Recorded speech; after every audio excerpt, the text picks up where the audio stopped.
All right, let me paint you a picture. Imagine this. I roll up to 7 dusty acres in Nevada, thinking I'll finally get a little peace, maybe chase some sunsets, build my off-grid dream studio.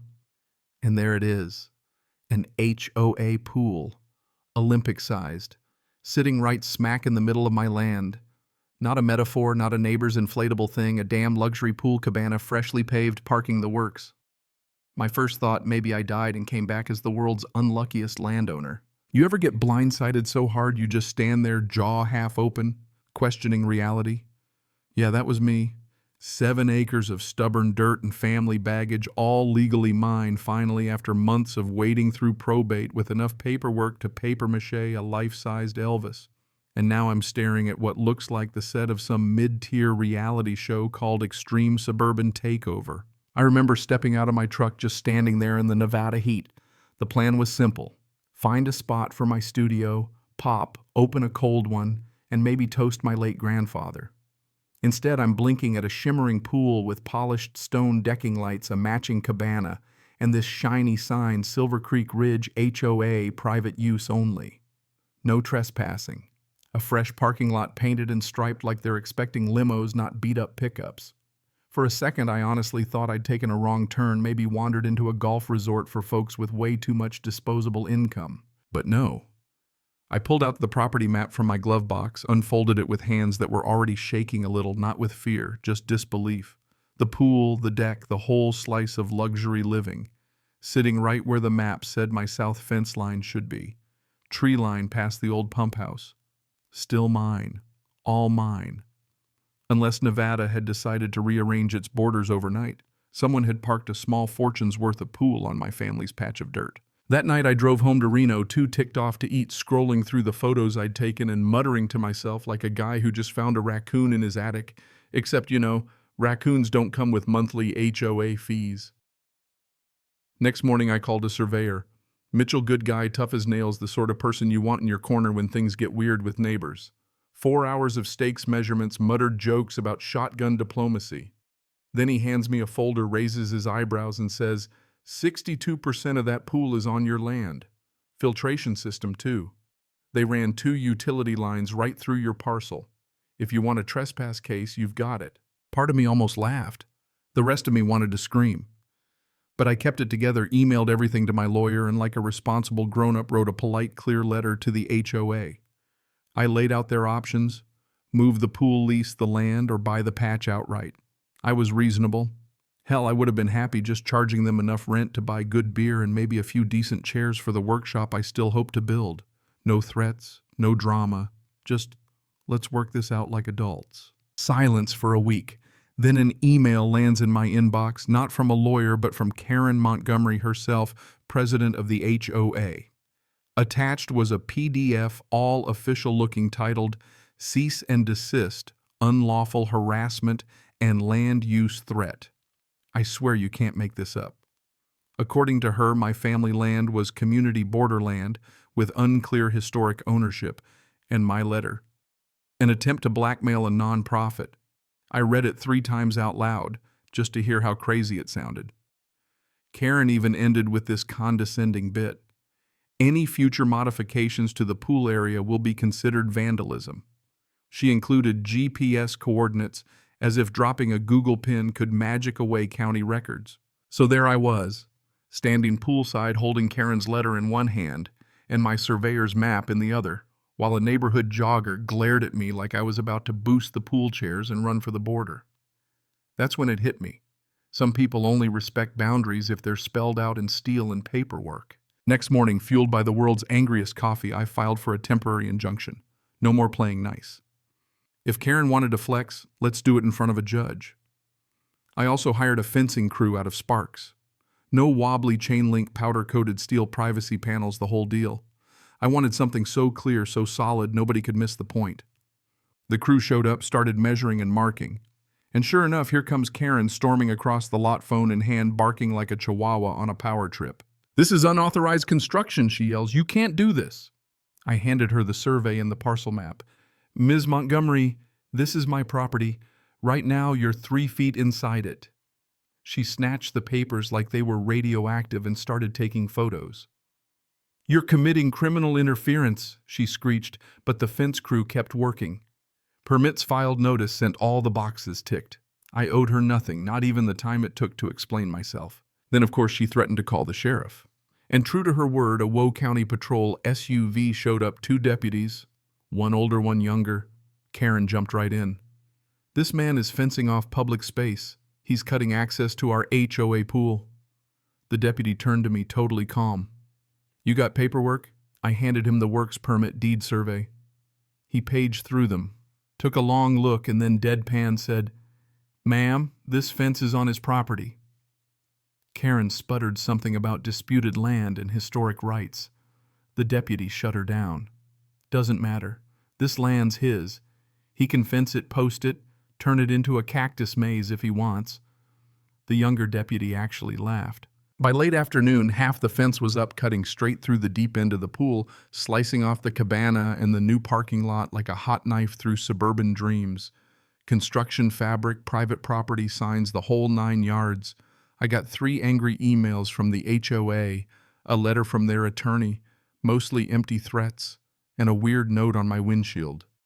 "This will ruin lives. Hope you're proud." No signature, just aggressive red ink. Creepy, sure, but it almost felt like a trophy. A couple days later, 2 teenage lifeguards from the HOA stood at the locked gate looking like they'd just lost the keys to the kingdom. One tried to reach the pool filter, realized it was inside my fence, and just stared at me through the bars. That night, Karen left a voicemail. The smugness was gone. "You've made your point. Now take down the fence before someone gets hurt." I didn't reply. I was already drafting my civil complaint for damages and unlawful occupation. Then things went nuclear. A process server apologetic as can be dropped off a summons. The HOA was suing me for malicious obstruction, emotional distress, and my personal favorite, destruction of communal harmony.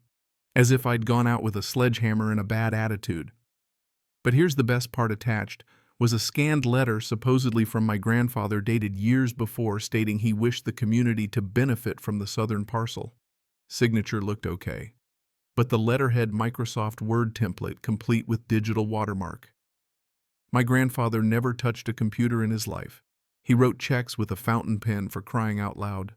I sent the document to my lawyer, Jen. 2 days later, she called giddy as a kid at Christmas. Signatures forged. Metadata says it was created 5 months ago. And that phrase, gesture of goodwill, Karen used it in at least 5 other HOA letters last year. Sometimes people make it too easy. We countersued trespass, fraudulent occupation, attempted forgery, plus a formal request for an injunction to shut down the pool. Jen also filed for a technical inspection of the HOA's permits.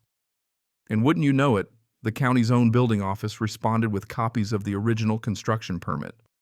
Turns out the pool was supposed to be built entirely on HOA land. The coordinates. They didn't even include my southern lot.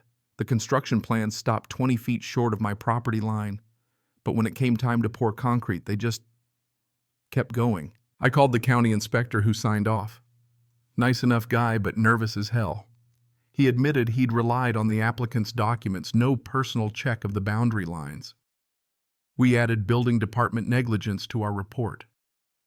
Meanwhile, Karen cranked up the drama. She sent out newsletters to HOA members claiming I was a rogue squatter with political connections. She even started a petition to redraw the borders for unity. 16 signatures, 8 from her own family, 1 from her cat's vet, if you believe the rumors. In court, their lawyer tried to bury the forgery evidence. Jen nuked that with 1 sentence. The entire defense rests on a fake document. The judge agreed, set a hearing, and barred the HOA from using the pool until it was sorted out. The pumps shut off. The water turned green. The silence was music to my ears. Saturday. I'm sipping coffee on my trailer deck when I hear music. Not just music, party music. I walk down and honest to God, they've moved the barricades and thrown a full-blown pool party on land that's under court order. Balloons, cake, sun hats.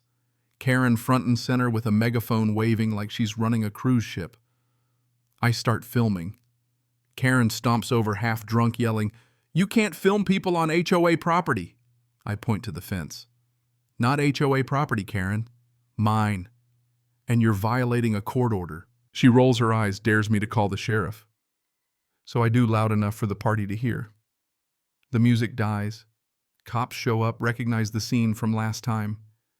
McKinney, the older deputy, walks right up to Karen. "Ma'am, remember our last conversation about the property line?" By now the party's unraveling. People scatter, someone unplugs the speakers, a guy in pool floaties slinks away in a Tesla. Karen gets cuffed for contempt. Her rights, her HOA sovereignty didn't matter. She's in the back of the cruiser fuming. The sheriff posts an official no-entry notice. The pool is sealed. Filtration system shut down by court order. By evening, the only sound is stagnant water gurgling, not a single margarita in sight. The fallout came fast.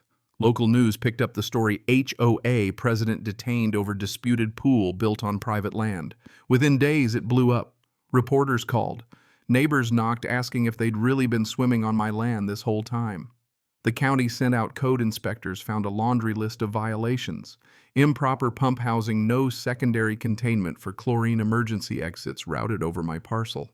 Karen had never even called for a final inspection. Friday night, the HOA held an emergency board meeting.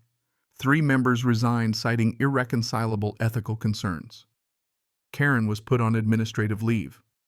I got a letter from the new HOA secretary asking for a meeting to discuss resolution. Jen replied, polite but cold.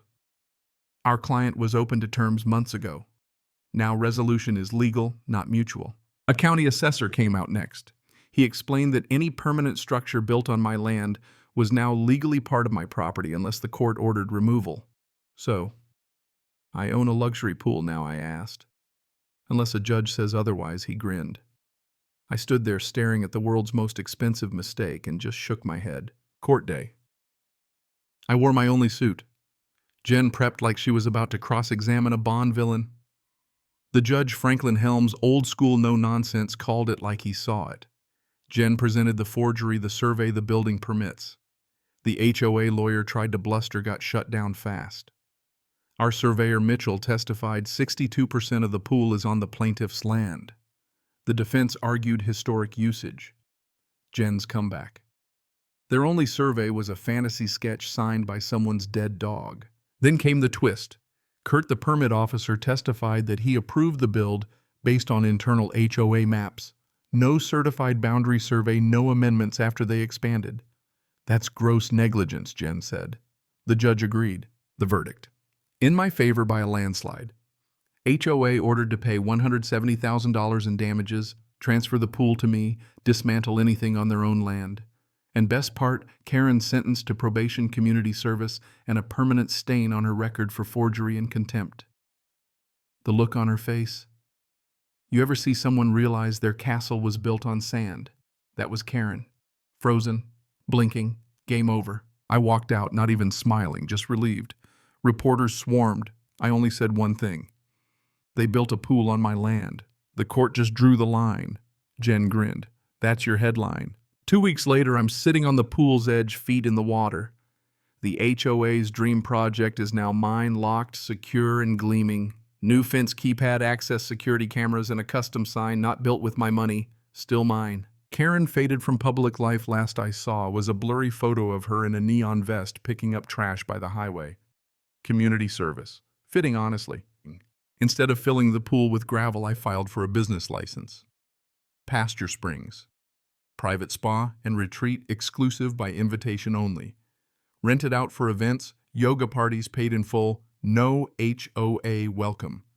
They tried to sneak in, some offered bribes, I kept them out. One night, someone spray-painted community property on my fence. I sent the footage to the sheriff. Karen got fined again.